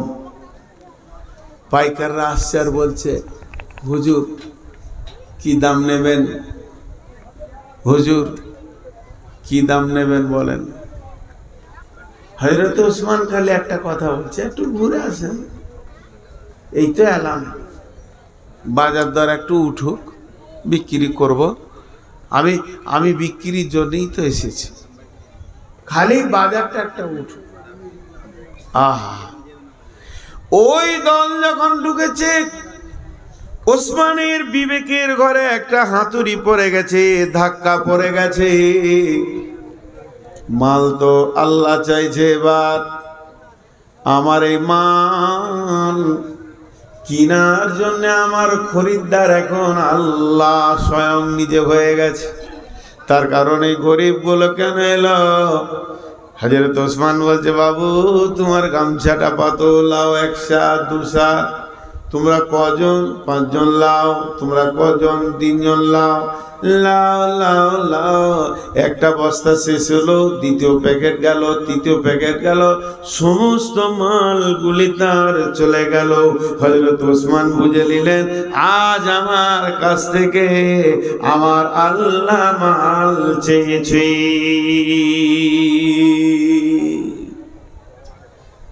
চলে গেল মাল চলে গেল। ব্যাপারীরা বলছে, ওদের তো পেটে খাবার জুটে না, দাম কত দিল? বলছে, আজ তো বিজনেস আমি আল্লাহর সঙ্গে করেছি, এবং টাকার বিনিময়ে নয়, জান্নাতের বিনিময়ে করেছি। কত চিন্তাটা সূক্ষ্ম, বোঝাটা কত ওদের জন্য আসান। ভারতবর্ষের মুসলমান, বিশেষ করে আমাদেরকে কথা বলছি, এখন আল্লাহ আমাদের কাছ থেকে কি চাইছে বুঝে আসছে। রেডি হয়ে যান, রেডি হয়ে যান। দুর্গমগিরি কান্তর মরু দুস্তুর পারাবার, লঙ্ঘিতে হবে রাত্রিতে যাত্রীরা হুঁশিয়ার। ফুলিতেছে জল, দুলিতেছে তরি, ভুলিতেছে মাঝি পথ। কে আছো নওজোয়ান, হও আগোয়ান, হাগিছে ভবিষ্যৎ। জি, কে আছো নওজোয়ান, হও আগোয়ান, হাকিছে ভবিষ্যৎ।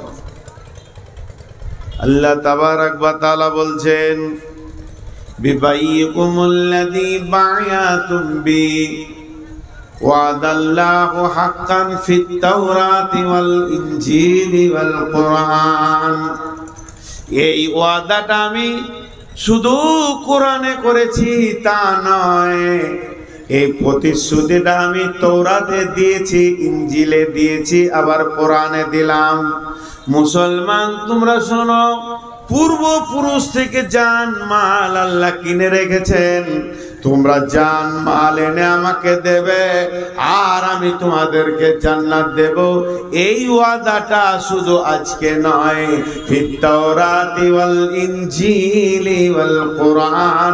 তাওরাতে করেছে, ইনজিলে করেছে, কোরআনে করেছে। অতএব মুসলমান, তুমি রেডি হও তোমার মাল আল্লাহর জন্য। টেবিলটা দেখতে পেয়েছিস না?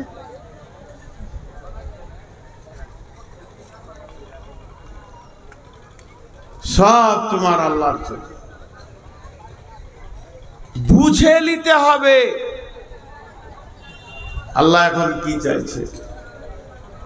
দেখেন, যে সাহাবীগুলো বুঝেছিল তাদের ইতিহাস কি। ওই যে তালহা রাদিয়াল্লাহু তাআলা আনহু রাসূলের জন্য পাথরের নিচে শুলেন। শুধু তাই নয়, 180 খানা তীর নিজের বুকে নিলেন, রসুলকে একটা লাগতে দেননি। এই তালহা রাদিয়াল্লাহু তাআলা আনহু তখন মরে যাননি, তার অনেক পরে মারা গেছেন।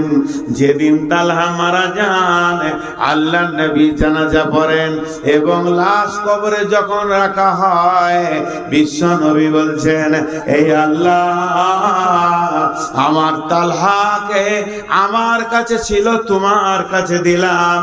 আর আমি নবী মুহাম্মদ সাল্লাল্লাহু আলাইহি সাল্লাম বলছি, আমার তালহা যেদিন তোমার ইসরাফিল সুর ফুঁকবে আর কিয়ামতের মাঠে উঠবে লাব্বাইক দিয়ে, সেই দিন আমার তালহা আর তোমাকে দেখে হাসবে, আর তুমি আমার তালহাকে দেখে মুচকে হাসবি।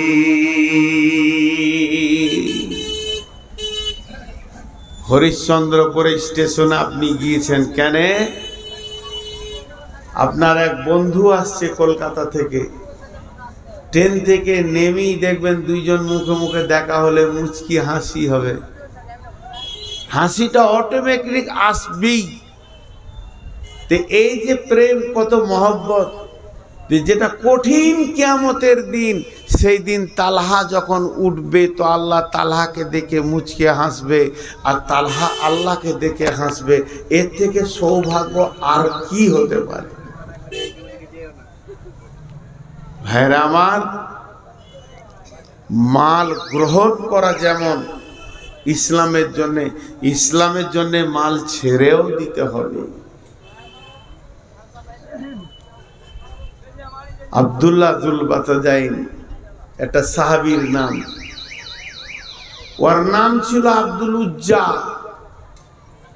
লাত, মানাত, উজ্জা, হোবল এগুলো হচ্ছে দেবদেবীর নাম।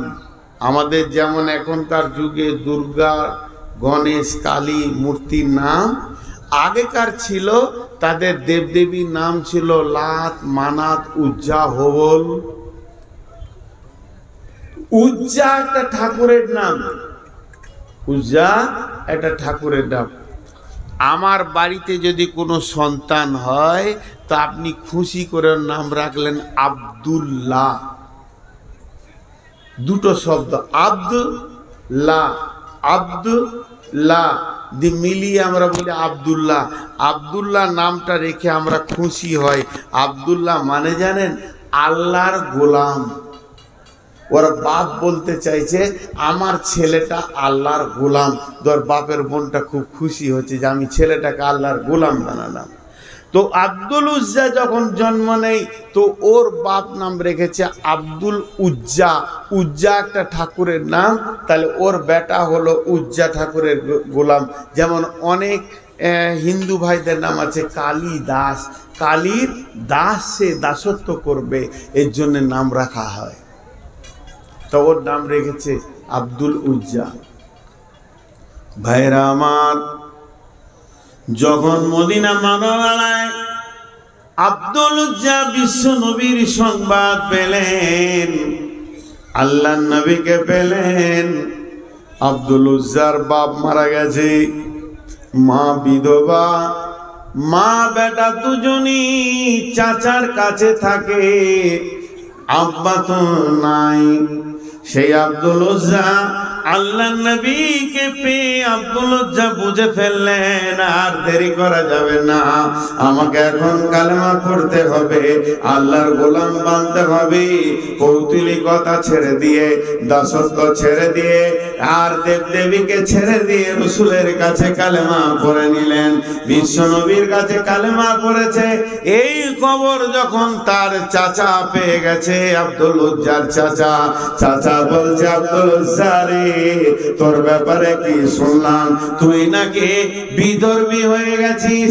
তখন আব্দুল উজ্জা পরিষ্কার বলছে, চাচা বরং সত্যকে এতদিন খুঁজে পেয়েছি, সত্যের সন্ধানে ছিলাম, সত্য যখন পেয়েছি মিথ্যাকে ছেড়ে দিয়ে সত্যকে গ্রহণ করে নিয়েছি। চাচা এ ব্যাপারে কোনো সন্দেহ নাই, আপনি যেটাই ভাববেন ওটা ভাবতে পারেন, আমি সত্যকে গ্রহণ করে নিয়েছি। চাচা বলছে, বেটা শোন, যদি ওটাকে গ্রহণ করিস তাহলে বাপ চাচার মালে তুই ওয়ারিস থেকে বাদ চলে যাবি। আব্দুল উজ্জা বলছে, সমস্ত মালকে ত্যাগের বিনিময়ে যদি আমি আল্লাহ এবং রসুলকে পেয়ে যাই তাতেও আমার কবুল আছে, তাতেও আমার মত আছে, তারপরও আমি কোনোদিন পেছন পা হব না। চাচা তখন বলছে, এখনই বাড়ি থেকে বের হয়ে যা, একটা সম্পদ তুই পাবি না।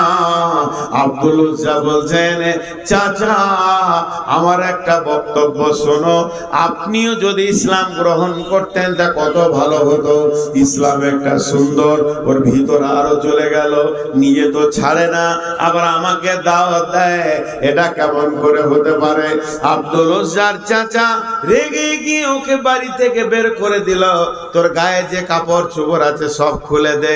ব্যাচেলিয়ার ছেলে, যুবক ছেলে, পরিপূর্ণ যৌবন হয়ে গেছে, জামা গেঞ্জি সব খুলে ফেলে দিল, এবার শুধুমাত্র লুঙ্গিটা আছে। এটা কেমন করে খুলবে? কিন্তু মা চাচা বলছে, আব্দুল উজ্জা দাঁড়িয়ে যা, তুই বাড়ি থেকে বের হয়ে এসেছিস, দাঁড়িয়ে যা, তোকে পরনের লুঙ্গিটা খুলে দিতে হবে। মনে মনে চিন্তা করছে, এবার তো আমি ন্যাংটা হয়ে যাব। আব্দুল উজ্জার চাচা চিন্তা করছে, তোকে ন্যাংটা করে ছাড়বো, বেজ্জতি করে ছাড়বো। ওর মাথা, ওর মগজ ওর মতো চিন্তা করছে, আর আব্দুল উজ্জা চিন্তা করছে ইসলাম ভালো, আল্লাহ ভালো, রসুল ভালো, সমস্ত গুলি পাক, আর আমার গায়ে রয়েছে বেঈমানের নাপাকের কাপড়। তাই আমার আল্লাহ কৌশল করে কাপড়টা খুলিয়ে নিচ্ছে। কাপড়টা খুলে দিল, এডাল ব্যাচেলিয়ার ছেলে মায়ের সামনে দাঁড়িয়েছে, মা একটা কম্বল ছুঁড়ে দিল, কম্বলটা দুই ভাগ করে অর্ধেক কোমরে জড়িয়ে নিয়ে অর্ধেক গায়ে নিয়ে মসজিদে নববীতে জীর্ণ শীর্ণ হয়ে হাজির হয়েছে। আল্লাহ নবী বলেন, আব্দুল্লাহ রে, তোমার হালাত কেন এমন? আব্দুল্লাহ বলছে, ইয়া রাসূলুল্লাহ, আমার হালাত এরকম হওয়ার পৃথিবীর কোনো কারণ নাই, শুধু একটা কারণ, আমি ইসলাম কবুল করেছি, আমি আল্লাহকে পেয়েছি, আমি রসুলকে পেয়েছি, তার বিনিময়ে সব ছেড়ে আসতে হয়েছে। আল্লাহ নবী বললেন, আব্দুল্লাহ, আজ থেকে তোমার নাম আব্দুল উজ্জা নয়, আমি নবী মুহাম্মদ তোমার নাম রাখলাম আব্দুল্লাহ।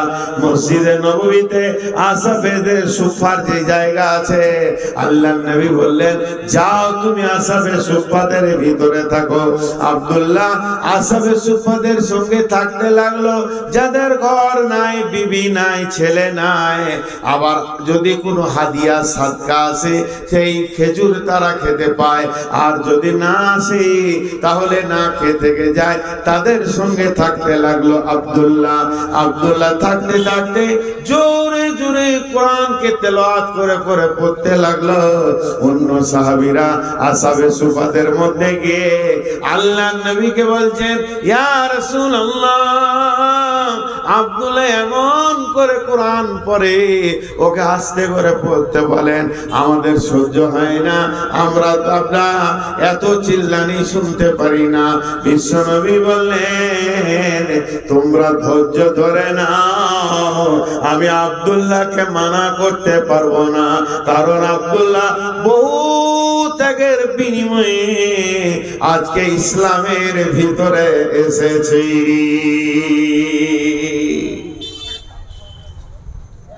এই লোকটা কি করে বুঝলে যে আমাকে জান দিতে হবে? মুতার যুদ্ধে মদিনাতে এলান হয়ে গেল, যার কাছে যা আছে মাল মসজিদে নববীতে জমা করো।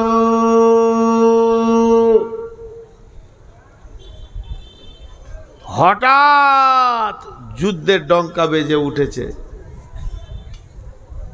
রোম সম্রাট, পারস্য সম্রাট, বিরাট শক্তির অধিপতি ছিলেন, তারা তখন জর্ডান বর্ডার হয়ে মুতা নামে প্রান্তে হাজির হয়ে গেছে। আর বিশ্বনবী তখন সেনাদেরকে রেডি করছে, বহুত রাস্তা যেতে হবে, তোমরা তৈরি হও নিজের নিজের মাল নিয়ে। বাইতুল মালে মাল নাই, এলান করে দাও।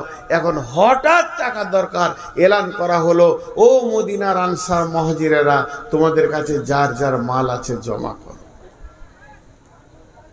একবার দৃশ্যটা ভাবেন, আমি আপনাদেরকে ভাবতে বলছি। এলান হওয়ার পর যার যেমন মাল আছে ওই রকম মাল নিয়েছে রসুলের কাছে হাজির হয়েছে। আর একবার বলছি, যার যেমন মাল আছে ওই রকম মাল নিয়েছে রসুলের কাছে হাজির হয়েছে। আমি ওই আয়াতটা তাফসীরে আছি, অন্যদিকে মাথা নিয়ে যাবেন না। আব্দুল্লাহর কি আছে? তো ঘরও নাই, বাড়ি নাই, মসজিদে আসহাবে সুফাদের সঙ্গে থাকছে। কিন্তু একটা মানুষের যেমন পেটে ব্যথা উঠলে, খুব পায়খানার চাপ দিলে উঠা বসা আর হুসফুস করে, আব্দুল্লাহ ওই অবস্থা করছে। কেন গো? মন দিয়ে শোনেন। আব্দুল্লাহ একবার দাঁড়াচ্ছে, একবার বসছে, একবার রসুলের দিকে দেখে, দুই পায়ে গিয়ে যায়, আবার পেছিয়ে এসে বসে, আবার যেন উঠে দাঁড়ায়। আব্দুল্লাহ মনে মনে করে, হতভাগা আব্দুল্লাহ রে, তোর দুইটি কম্বল, এছাড়া নাই কোনো সম্বল। গায়ের যদি তুই দিয়ে দিস তাহলে গাটা খালি হয়ে যাবে, পাছাটা থাকবে ঢাকা। আর যদি নিচের কম্বলটা দিস তাহলে পাছা খুলে যাবে, গাটা ঢাকা থাকবে। তাহলে তুই কি দান করবি? আজকে মালের প্রতিযোগিতা লেগে গেছে। সাহাবীরা নিজের নিজের মাল নিয়ে মসজিদে মালের ঢেরি লেগে গেল। এখানে অমুকের মাল এলো, এখানে তসুকের মাল এলো, এখানে সে দিল, অমুক দিল, তসুক দিল, সবাই দিল। আব্দুল্লাহ রে, তোর নামটা কি এই লিস্টে আসবে না? তাহলে তোর তো আজকে একটা খেজুরও নাই, তুই সম্ভ্রান্ত ঘরের ছেলে, আজকে তোর মাল নাই। আজকে একটা খেজুরও থাকলে ওই মালের উপরে চাপিয়ে দিতিস। এই জন্য একবার উঠছে, একবার বসছে, কোনটা দিব কোনটা রাখবো তাল পায় না। এই গরিব সাহাবীটা তালের মনের ভিতরের চাহিদাটা দেখেন, বুঝে নিয়েছে এখন আমার কোন জিনিসের দরকার। এই জন্য এরকম ছটফট করতে করতে এক সময় আব্দুল্লাহ এক পা দু পা করে রসুলের সামনে চলে গেলেন। রসুলের কাছে দাঁড়িয়ে আছে। আল্লাহ রসুল বলছে, আব্দুল্লাহ তুমি তুমি তুমি কেন? তার মানে তোমার তো মাল নাই, এখানে মাল লিয়া হচ্ছে, যারা মাল আছে তারা আসবে। তো ওইটা ঠিক এমনি করে বলছে, আব্দুল্লাহ তুমি। আব্দুল্লাহ মাথাটা নামো করে চোখের পানি ছেড়ে দিয়ে বলছে, ইয়া রাসূলুল্লাহ, ইয়া হাবিবাল্লাহ, আমি অনেকক্ষণ থেকে জানের বেচৈনে রয়েছি,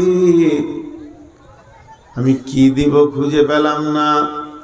তবে এখন একটা মাল আমি খুঁজে পেয়ে গেছি। দয়ার নবী গো, যদি ওই মালটা গ্রহণ করে নিতেন আব্দুল্লাহ বড় খুশি হয়ে যেত। বিশ্বনবী বললেন, বলো। তখন আব্দুল্লাহ বলছেন, ইয়া রাসূলুল্লাহ, কম্বল দুটার মধ্যে একটা দেয়া যাচ্ছে না, এছাড়া আদার্স কোনো মাল নাই। অনেক চিন্তা করে দেখলাম আমার একটা জান আছে, আমাকে এই মুতার যুদ্ধে আমার জানটা দেওয়ার মতো সুযোগ দেন। আল্লাহর নবী বললেন, যাও, কবুল, তুমি ওই জিহাদে যাবে। এবার সমস্ত মাল রেডি হয়ে গেল।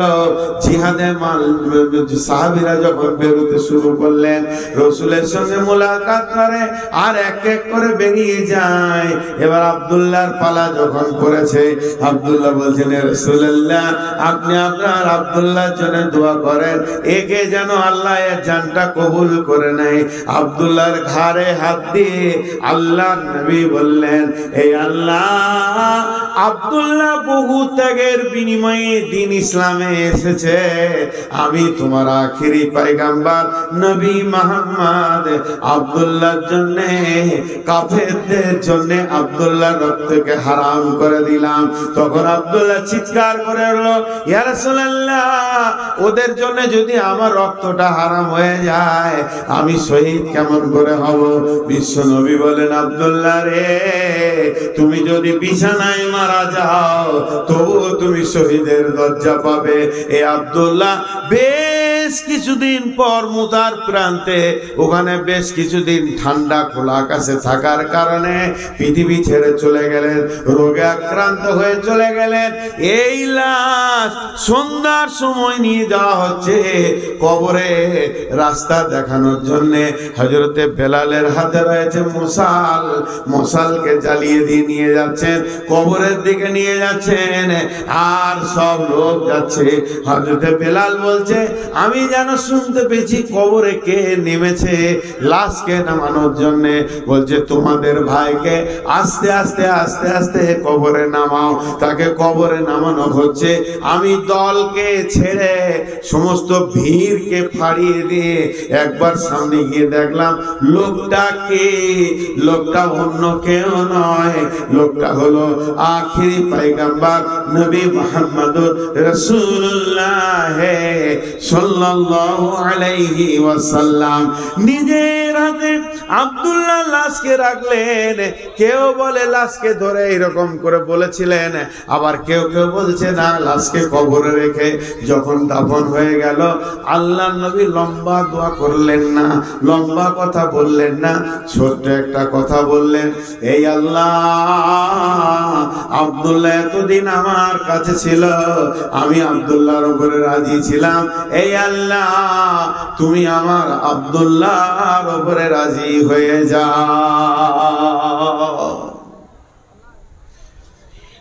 এই জীবনগুলো কখন হয়েছে? ত্যাগগুলোর দিকে তাকান, ত্যাগের দিকে তাকান। এই জায়গায় আল্লাহ রসুল বলছে আমি রাজি, তুমি রাজি হয়ে যাও আল্লাহ। এই দোয়াটা কখন পেয়েছে? জি ভাই, আজকে বক্তা শ্রোতা সবাই আমরা ইমান থেকে বহুত দূরে চলে গেছি। কি বুঝাবো কি দিব, কি বুঝাবো কি দিব খুঁজে পাই না। এর জন্য আমার শুরু ভূমিকায় ছিল, হে মুমিন তোমার জান তোমার মালকে আল্লাহ বলছে আমি জান্নাতের বিনিময়ে কিনে নিয়েছি। আজকে আমাদের জান আমাদের মাল আর আমাদের হাতে নাই, কিন্তু আমরা বুঝি না। জি, হযরত ওসমান কত মাল দান করেছেন। আল্লাহ রসুলের কাছে একটা যুবক এলো, ইয়া রাসূলুল্লাহ আমি কয়েকদিন খেতে পাইনি, আমাকে কিছু দেন। নবীজি বললেন তুমি ওসমানের ঘরে যাও।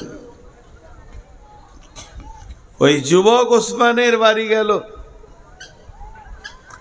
ওসমান গনি ওর বিবিকে বকছে, দেখে ফিরে এলো। রসুলকে বলছে ইয়া রাসূলুল্লাহ খুব বকাবকি করছে, যাও। এবার গেল ওসমানের ঘরে, দরজায় ধাক্কা দিল। ওসমান বেরিয়ে এলেন, জিজ্ঞাসা করছে কি বাবু? বলে কি আমি রসুলের কাছে এসেছিলাম, রসুল আমাকে পাঠিয়েছে আপনার কাছে, আমি আমার পরিবারকে নিয়ে কয়েকদিন না খেয়ে আছি। হযরত ওসমান কিছু মাল দিলেন। যুবক বলে বন্ধু এই মালটা আমি কিছুক্ষণ আগে আপনার কাছে চাইতে এসেছিলাম, ফেরত গেছি। হযরত ওসমান বলে আমি তো কাউকে ফেরত দিইনি। যুবক বলে আমি মাল চাইবো কোথা? দরজায় যখন এলাম আপনি আপনার বিবিকে বকছেন। আর বকার কারণটা কি? দুইখানা প্রদীপ জ্বেলেছে, একটা আলোতে হয়ে যাবে, একটা প্রদীপে হয়ে যাবে, দুইটা অতিরিক্ত চলেছে, এই জন্য আপনি বকছিলেন। আমার মন বলছে যার ঘরে দুইটা প্রদীপ জ্বললে সে বিবিকে এত বকে, ওই লোক কি দান করতে পারে নাকি? এই জন্য আমি লজ্জায় পালিয়ে গেছিলাম, শরমে পালিয়ে গেছিলাম, আবার আমি ফিরে আসলাম।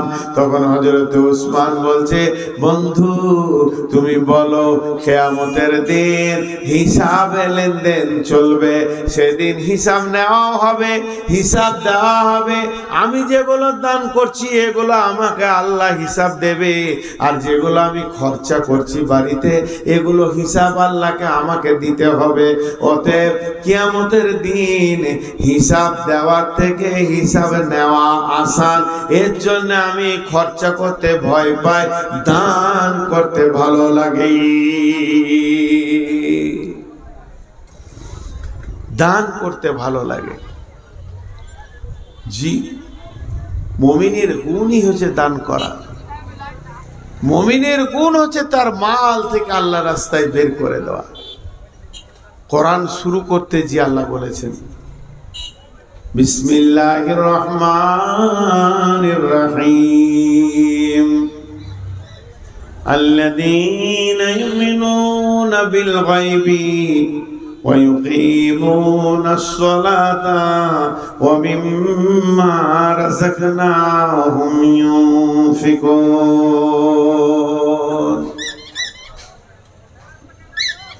ওই লোকটার ঈমান আছে, ওই লোকটার ঈমান নাই, এই লোকটা বেঈমান, ওই লোকটার ঈমান আছে। আল্লাহ বলছে শোনো, যার ভিতরে দুটি গুণ দেখবে জেনে নাও তার গায়েবের উপরে ঈমান আছে। আল্লাযীনা ইউমিনুনা বিল গায়বি, সে আল্লাহকে বিশ্বাস করে, ফেরেশতা বিশ্বাস করে, জান্নাত বিশ্বাস করে, জাহান্নাম বিশ্বাস করে। যেগুলো চোখে দেখলো না এগুলোকে বিশ্বাস করে। কি কাজ দেখলে বুঝতে পারবে সে পৃথিবীতে দুইখানা কাজ করবে। আল্লাযীনা ইউমিনুনা বিল গায়বি, গায়েবের উপরে, অদৃশ্যের উপরে বিশ্বাস আছে কিনা। মুমিনের ঈমান আনার ব্যাপারে যতগুলো চ্যাপ্টার আছে 6টা 30-এর উপরে ঈমান আনতে হবে। তার মধ্যে কিছু গায়েব হচ্ছে, আল্লাহকে দেখলাম না ঈমান আনলাম, আবার আখিরাত দেখলাম না, জান্নাত দেখলাম না, জাহান্নাম দেখলাম না, ফুলসিরাত দেখলাম না, ফেরেশতা দেখলাম না, এর উপরে ঈমান আনতে হবে। এবার তুমি বুঝবে কি লোকটার মধ্যে ঈমান আছে কিনা। ঈমানদারকে দুই জায়গায় দেখা যাবে। আল্লাযীনা ইউমিনুনা বিল গায়বি ওয়া ইউকিমুনাস সালাতা, তারা সালাত আদায় করবে। ওয়া মিম্মা রাযাকনাহুম ইউনফিকুন, আবার নিজের রুজি থেকে আল্লাহর রাস্তায় দান করবে। এর জন্য প্রথমেই বলেছি মুমিনের মাল আল্লাহ জানকে কিনে নিয়েছে। এখানেও আল্লাহ বলছেন মুমিনরা সালাত করবে এবং আল্লাহর রাস্তায় দান করবে। মুমিনের দুটি গুণ থাকবে। দানটা একটা মুমিনের গুণ। গভীর রাত 12টা-1টা বেজে গেছে, তাহাজ্জুদের টাইম, হাজী সাহেব উঠেছেন তাহাজ্জুদ পড়ার জন্য, তখনও আল্লাহ দান করতে বলছে, তখনও আল্লাহ দান করতে বলছেন। বিসমিল্লাহির রহমানির রহিম। তাতাজাফা জুনুবুহুম আনিল মাজাজি'i ইয়াদউনা রাব্বাহুম খাওফাও ওয়া তামাআ ওয়া মিম্মা রাযাকনাহুম ইউনফিকুন। মুমিনরা কি করবে? শুয়ে আছে, গভীর রাত্রিতে উঠবে, বিছানা ছাড়বে, ওই রাতে উজু করে 2 রাকাত নামাজ পড়বে এবং তার রবকে ডাকবে ভয় আর আশার মধ্য দিয়ে, আল্লাহকে ভয় আর আশার মধ্য দিয়ে ডাকবে। সেই সাথে কি করবে? ও মিম্মা রাযাকনাহুম ইউনফিকুন, নিজের রুজি থেকে আল্লাহর রাস্তায় দান করবে।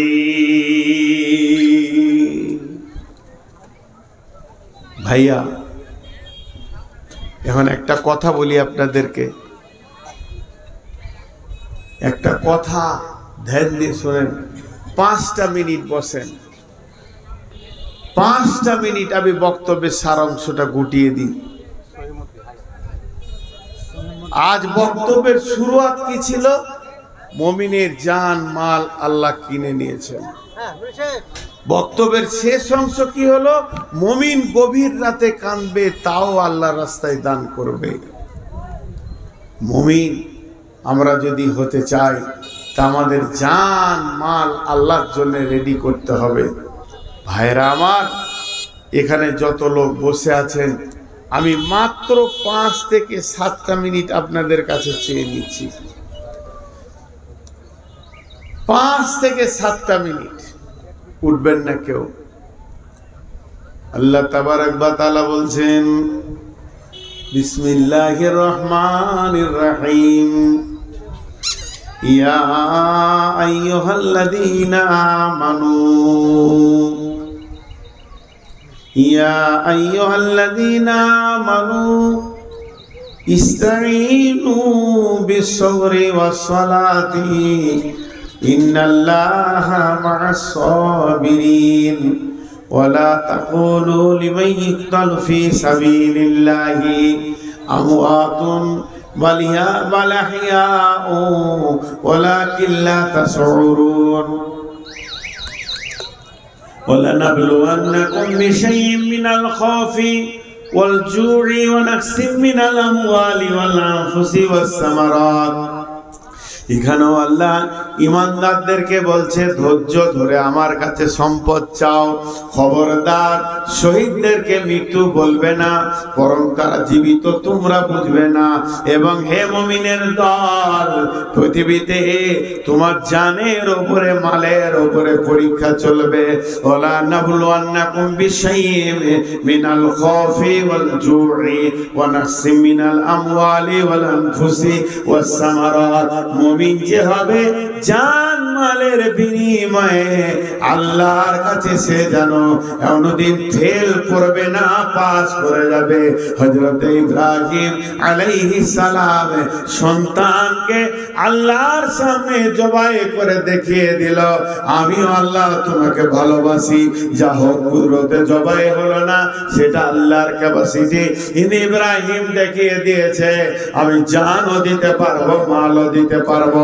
অতএব আল্লাহ তাবারক ওয়া তাআলা বলছেন, হে আমার ঈমানদার, তোমাদের জান মাল আমি জান্নাতের বিনিময়ে কিনে নিয়েছি।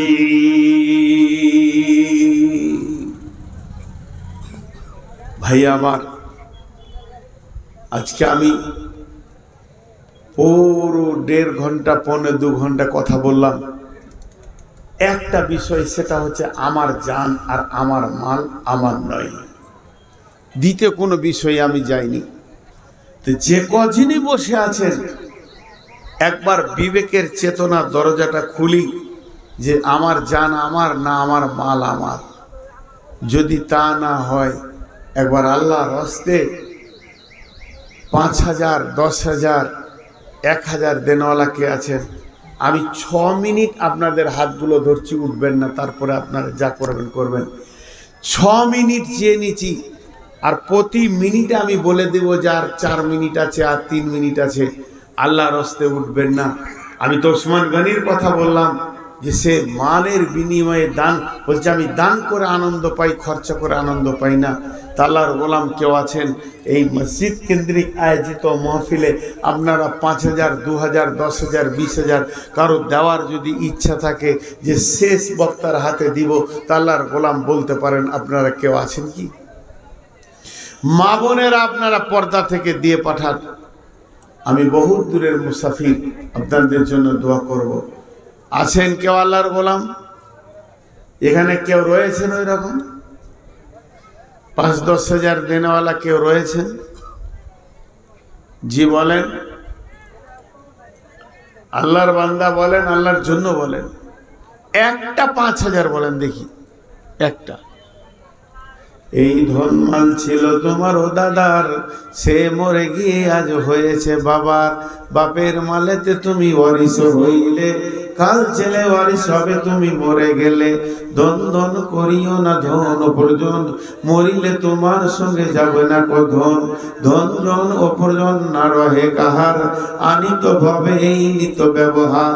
ধন জন অপরজন না রহে কাহার, অপরে তোমার মালে ওরা ব্যবহার। একা অন্ধকারে ছিলে মায়েরই উদরে, একা ফের যেতে হবে ঘোর অন্ধকারে। দেখেন পাশে কি নাম, দেখেন জামাল হোসেন, দাদা দাদি চাচা, এরা সব দুনিয়াতে নাই। 5,000 টাকা দিয়েছে, 10,000, 5,000 নগদ, 5,000 বাকি লিখে দেন। জামাল হোসেন ভাই অনেকজন ওর মনের আকাঙ্ক্ষা, এই আল্লাহ জামাল ভাই 10,000 দান করেছে নগদ বাকি নিয়ে। মাহবুব দানটা তুমি কবুল করে নাও, আমি মুসাফির তোমার কাছে আবেদন করি। এবং যতজনকে সে নিয়ত করেছে, দাদা দাদি আর ভাই চাচা, যার যত আত্মীয় স্বজন মাটির নিচে চলে গেছে, আল্লাহ তাদেরকে তুমি মাফ করো, ক্ষমা করো, তাদেরকে তুমি দয়া করো। কিয়ামতের দিন নবীর হাতে পানি পান করা তৌফিক দিও। শহীদের দরজা দান করিও, শহীদের সঙ্গে তুমি জান্নাত দান করিও, ফুলসিরাতে পার করে দিও। মাহবুব গো, আমি যা চেয়েছি তা দাও, আমি যা চাইনি তাও তুমি দাও। যতদূর আমি চেয়েছি আমার জ্ঞান মোতাবেক তুমি তোমার শান মোতাবেক দাও। ইয়া আল্লাহ, দানের বদলা তুমি দান করো। আমিন, আল্লাহুম্মা আমিন। আর কেউ আছেন 5,000 দেনেওয়ালা? আর একটা। আমার হাতে আর 4 মিনিট আছে, 6 মিনিট বলেছিলাম, 4 মিনিট, 5 মিনিট নাই, কিন্তু উঠবেন না। যিনি দাম দেবেন তিনি আসেন, বাকি কেউ জায়গা ছাড়বেন না। আছেন কেউ আল্লাহর গোলাম? আল্লাহর গোলাম কেউ আছেন? জি, টাকা না হলে আপনারা সিমেন্ট দিবেন। ও, টাকা যদি না দেন তো সিমেন্ট বলেন, সিমেন্ট বলেন। কিছু সিমেন্ট কাজ রানিং চলছে নাকি? আচ্ছা, সিমেন্ট বলেন। দেখি যে 6টা লোক বসে আছে, একটা করে যদি সিমেন্ট দেন তো 200 বস্তা হয়ে যাবে। আল্লাহর বান্দা কেউ আছেন? সিমেন্ট দেন, সিমেন্ট দেন, বালু দেন, ইট দেন, রড দেন, পাথর দেন, কনস্ট্রাকশনের মাল যা লাগবে দেন। আল্লাহর গোলাম কেউ আছেন? জি, কোন মা বোন আপনারা টাকাগুলো দিয়ে পাঠান, কিন্তু উঠবেন না, জায়গা ছাড়বেন না। আমি বলে দিচ্ছি, টাইম যা বলেছে আর 3 মিনিট আছে। আমি যেটা চেয়েছি 3 মিনিট নাই, 2.5 মিনিট আছে। আমি 2.5 মিনিটে বলে দেব, সময় শেষ। যার হাতে যা আছে আমার হাতে দেবেন। জাযাকাল্লাহ। ভাই আমার, আল্লাহর গোলাম কেউ আছেন? আর একটা 5,000 দেখতে চাইছি, আর একটা। কাউয়ামারির মাটিতে কয়েকবার এলাম, এখানকার মানুষকে ভালো লাগে, মাশাআল্লাহ, ভালো মহব্বত আছে বলি জোয়াসাটা আছে। জি, আল্লাহর বান্দা কেউ রয়েছে? দেন। আল্লাহর গোলাম, আল্লাহর জন্য বলেন। আল্লাহর গোলাম আল্লাহর জন্য বলেন। জি, আর একটা দেন 10,000-এ কেউ? একজন দাঁড়ান, একজন। কত আছে? 5,000। 10 নয়, এটা 5,000। 5 বলি ভুল করলাম নাকি রে? 10 দিত। 5,000। কি নাম? মোহাম্মদ ইউনুস ভাই। 10,000 দিয়ে দেবে ইউনুস ভাই? এরা বলছে 10,000 দিয়ে দেবে, আমার জোড়া হয়ে যাবে বলছি। আচ্ছা আচ্ছা, 5,000 লিখেলেন ইউনুস ভাই। 5,000 বাকি। ইন্নালিল্লাহ। সিমেন্ট করেন, সিমেন্ট খুললে তো কিছু দেন। 5,000 মাশাআল্লাহ। আর কেউ আছেন ভাই আমার? আপনাদেরকে আমি বসিয়ে রাখতে পারবো আর 1 মিনিট, 1 মিনিট। তারপর আপনারা স্বাধীন। বসেছেন এর জন্য আমি খুশি। আমাকে ভালোবাসেন, আমার মহব্বতে বসেছেন, আমার কথা রেখেছেন। আল্লাহ এর জন্য আপনাদের ইজ্জত সম্মানকে বাড়াবেন। আমার ইজ্জত দিয়েছেন, আল্লাহ আপনাদের ইজ্জত দান করুন। আমি দোয়া দিচ্ছি, মাশাআল্লাহ। আর কেউ আছেন ভাই আমার? 1,000 2,000 দেনেওয়ালাও নাই? 1-2,000 তো দেন, 1-2,000 যা দেবেন দেন। আচ্ছা, যতজন বসেছেন তাদেরকে বলছি, আপনাদেরকে যত টাইম আমি চেয়েছিলাম টাইম দিয়ে দিয়েছে না? মার জন্য 500 টাকা তো, হ্যাঁ। আচ্ছা আচ্ছা, আপনারা যার কাছে যা আছে 10 টাকা দিলে দিব, 1 টাকা দিলে দিব, সব নিজের নিজের টাকা দেন। সময় শেষ, আপনারা এবার উঠতে পারেন। শুধুমাত্র আমার হাতে টাকা না দিয়ে যাবেন না। মা মারা গেছে মাত্র কয়েকটা মাস, 4 মাস হলো। ছেলে 500 টাকা দান করেছে। মাহবুব, দানকে তুমি কবুল করো, তার মাকে তুমি মাফ করো, খবর আজাবকে তুমি মাফ করে দিও। যদি কোনো কারণে 50 কিলো ধান লেখেন, মাশাআল্লাহ। সিরাজুল, যার কাছে যা আছে দিয়ে যাবেন ভাই আমার। 10 টাকা দিলে লি বলবো মাশাআল্লাহ, জাযাকাল্লাহ, হায়াকাল্লাহ, বারাকাল্লাহ। পেছন ফিরে চলে যান না। মা আমার আপনার চাদরে শেষবারের মতো দিয়ে দেন। জাযাকাল্লাহ, হায়াকাল্লাহ, বারাকাল্লাহ। মা আমার, বোন আমার, হে আমার বন্ধুরা, যার কাছে যা রয়েছে আল্লাহর রাস্তে দেন, আল্লাহকে ভালোবেসে দান করেন। রব্বুল আলামিন তোর বান্দা যে দান করেছে তোরই দরবারে রহমতেরই ভিক্ষাজি দে মওলা দে। মাশাআল্লাহ, 10, 20, 50 যার কাছে যা আছে মাশাআল্লাহ, জাযাকাল্লাহ, হায়াকাল্লাহ। হ্যাঁ, এক বস্তা সিমেন্ট লেখে নেই ভাই। মাশাআল্লাহ, ওই ভাইয়ের এক বস্তা সিমেন্ট। বেলাল কত টাকা?